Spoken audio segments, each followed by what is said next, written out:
sæl og til hamingju með daginn. Í skóla lærum við að fást við hluti sem eru erfiðir, krefjandi og stærðfræði þar á meðal. Starf innan skólans það þarf að styðja við nám og því veltum við fyrir okkur í stærðfræði menntun hvort og þá hvernig gervigreind geti stutt við nám í stærðfræði. Hvenær sé skynsamlegt að nota hana og hvenær ekki. Ég ætla í erindi mínu í dag að beina sjónum okkar að 3 dæmum notkun gervigreindar frá sjónarhóli kennara, nemenda og rannsakanda í stærðfræði menntun. Við byrjum á kennaranum. Í samstarfi við kollega og stærðfræðikennara á Norðurlöndum og í Eystrasaltsríkjum þá höfum við 2 ára skeið kannað ýmsa möguleika gervigreindar sem verkfæri fyrir kennara, allt frá því að smíða matskvarða og eins konar skólapúls hvar nemendur standa og yfir í hugmyndavinnu fyrir smíði verkefna. Við höfum rekið okkur á ýmsar hindranir en líka séð eitthvað gagnlegt inn á milli. Þar sem verkefni og verkefnasmíð standa hjarta mínu nær og sérstakt áhugamál, þá ætla ég að skoða hér dæmi hvernig nýta megi gervigreind til að útbúa vinnublöð fyrir nemendur. Við slíka smíði er hægt að ganga út frá ýmsum skorðum eða leiðbeiningum. Þannig höfum við gert tilraunir með hvernig megi nýta gervigreind til að aðlaga verkefni að áhugasviði nemenda, inn á milli með góðum árangri og tungumáli nemenda með ólíkum árangri eftir tungumálum, líkt og Íris minntist á hér áðan. Auk þess sem við höfum borið saman niðurstöður sem fást. Annars vegar þær smíður eru tiltölulega lokuð verkefni sem reyna á reiknileikni og hins vegar opnari verkefni sem oft reyna meira á hugtakaskilning. Svo virðist sem tillögur gervigreindar að verkefnum sem reyna á reiknileikni geti oft verið í lagi, sérstaklega ef leiðbeiningar eru nákvæmar. Þó virðist gervigreind fremur vera þjálfuð á gögnum sem innihalda verkefni sem henta nemendum á háskólastigi og því þarf ítarlegri samningaviðræður til að fá verkefni sem henta á grunnskólastigi. Varðandi verkefni sem reyna á hugtakaskilning, þá lendum við oftast nær í meiri vandræðum og tilhneiging er til að gervigreind gefi þær hugmyndir af verkefnum sem reyna frekar á að læra skilgreiningar utan bókar, fremur en að verkefnin sjálf reyna á skilning á stærðfræðilegum hugmyndum. Við endurtókum tilraun í verkefninu frá Craig Barton, bandarískum stærðfræðikennara og höfundi fjölda bóka stærðfræðikennslu og fengum svipaðar niðurstöður og hann. Í tilrauninni er gervigreind gefnar frekar nákvæmar leiðbeiningar. Það er smíði verkefna með því að mata hana á vísindagrein vissar dæmatýpur, leggja áherslu á 8 ólíkar gerðar spurninga sem lýst í greininni og til að gera þetta enn skýrara þá er hún mötuð á dæmum verkefni sem uppfylla það sem beðið er Útkoman getur orðið eitthvað á borð við þetta. Þarna má vissulega sjá dæmi sem mætti nota með nemendum en inn á milli eru líka verkefni sem ekki henta til dæmis á unglingastigi þótt beðið sé það. Röð verkefna er ekki alltaf skynsamleg og þetta er eitthvað sem reynsla kennara þarf hún að koma inn. Stundum er samt ýtt við mér líka þegar ég skoða svona og ég fæ hugmynd að nýju verkefni. En svo eru líka verkefni sem gætu verið opin en eru sett fram af gervigreind í skrefum sem nemandi getur fylgt hugsunarlaust. Ef við skoðum til dæmis dæmi 4a, summa 3 samliggjandi talna er 72. Hér væri hægt að stoppa og spyrja hverjar eru tölurnar. Opna þannig verkefnið og fá nemendur til að hugsa sjálf og vinna því í hópum. Við rekum okkur því á ýmsar hindranir þótt útkoman sé ekki alslæm. Við reyndum líka að nýta gervigreind til að búa til röð verkefna af ólíku erfiðleikastigi. Skipti í milt, kryddað og sterkt sem síðan getur breyst frá viku til viku. Eftir nokkrar vikur verður það sem nemendum finnst kryddað í dag búið að þjálfast og er orðið milt. Tillaga sem við fáum hefur ekki alveg eðlilega stígandi en þetta er eitthvað sem bara skapast með reynslu og þekkingu kennara.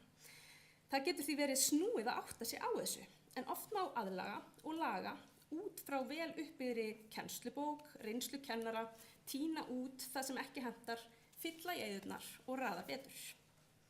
Ef síðan reynt er að gera opin verkefni sem nýta má við leiðsagnana, jafnvel út frá mjög nákvæmum leiðbeiningum og vef með aragrúa af dæmum verkefni, þá verður útkoman upp og ofan. Þrátt fyrir miklar samningaviðræður síðan í framhaldinu, þá getur verið ringlandi fyrir kennara að lesa eitthvað á borð við þetta. Hér til dæmis 2 dæmi nemendur og við erum búin að reyna að biðja að búa til dæmi þar sem að nemandinn svarar rangt og þrátt fyrir ítrekaðar samningaviðræður tekst það ekki. Og það sem meira gervigreindin heldur því fram að nemandinn sem giskar á svarið sé sá nemandi sem beitir mestu og bestu tækninni á meðan nemandinn sem að útskýrir vel sína lausn, það svona dregið í efa að þess nemanda lausn sé góð. Og þetta getur auðvitað verið svolítið ringlandi fyrir kennara, þannig að sérstaklega í ljósi þess að í framhaldinu kemur gervigreindin með afar mikinn sannfæringarkraft að kennslufræðileg markmið hafi sannarlega verið uppfyllt, algjört bull. Nú höfum við dvalið lengi við hlið kennarans, lítum aðeins yfir öxl nemenda sem nýta vilja gervigreind sem stóð við stærðfræðina, kannski rifja eitthvað upp eða hreinlega fá eins konar einkakennara. Í sumum nágrannalanda okkar og þar á meðal þessum Norðurlöndum og Eystrasaltsríkjum sem ég hef verið að vinna með, hefur grunn- og framhaldsskólum verið leyft að nýta síður á borð við Schoolhub til þess að kenna umgang við gervigreind. Þar má meðal annars finna þennan stærðfræði aðstoðarkennara sem er í formi spjallmennis.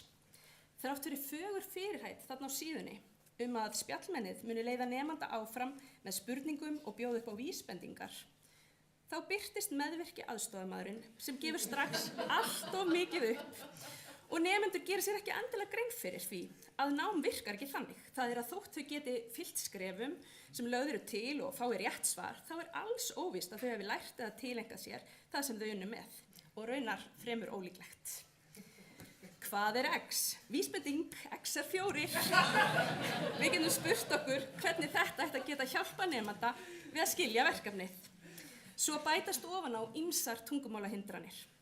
Það farið rangt með hugtök og orðalag og það jafnvel svo að við prófanir hjá kennaranemum í samstarfi við reynda kennara, þá getur það gerst að uppdiktuð hugtök gervigreindar fari gegnum radarinn við yfirlestur, hreinlega af því að þau hljóma svo ákaflega sannfærandi.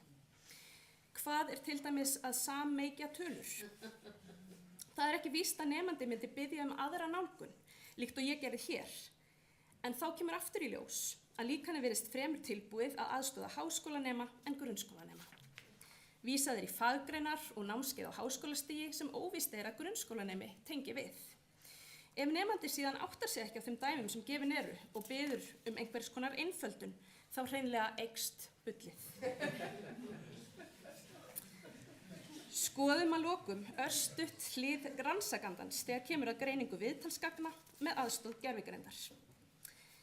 Hér sést dæmi kynningarteksta fyrir greiningarforrit sem eru studd gervigreind, meðal annars til að skrá teksta út frá upptökum. Árið 2018 braut ég úlið og gat ekki skrifa á lyklaborð og nýtti þá tilraunaútgáfu af sjálfvirku tóli til að breyta tali í teksta og nýtti þetta til þess að skrifa tölvupósta á ensku.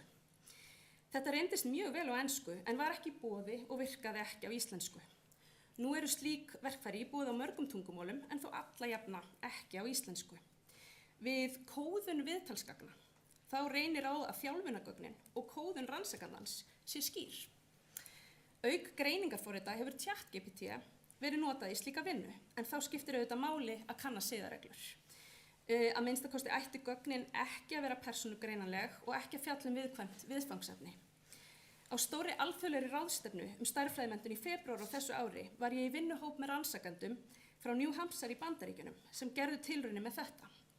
Aðalrannsakandinn, Rebecca Butler, hún kóðaði 8 viðtöl af 34 við dæmakennara, fylgdist með þróun þeirra í starfi, nýtti fyrirmæli sem þróuð voru af Zachary Dunavin við Kaliforníu háskóla í Davis og eftir að hafa farið yfir útkomuna og greitt úr ósamkomulagi reyndist tæplega 70% áreiðanleiki milli matsfólks kóðun viðtalana, það að segja milli hennar kóðunar og kóðunar sem gervigreindin sá Þetta ágætt hlut endurspegli einhvers konar bjaga í þjálfunargögnum sem akkurat það sem hún að gera núna því að hún með 18 viðmælendur til viðbótar og fleiri viðtöl til að greina.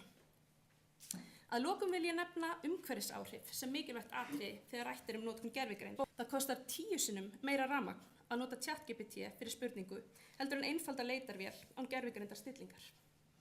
Nemendur við Karlstad Háskóla sem nýttu gervigreind í námskeiði aðferðir stærðfræðinnar í 14 vikur komust til dæmis að þeirri niðurstöðu að í reynd hefðu þau tapað tíma á að reyna að fá gervigreind til að ræða við sig og útskýra málin fyrir sér og að leiðbeinandi þeirra hefðu ítrekað þurft að grípa inn í til að leiðrétta villur sem upp komu. Þannig að það á ýmislegt eftir að batna þá ef við ætlum að nýta hana enn meira í framtíðinni. Annars þakka ég kærlega fyrir áheyrnina.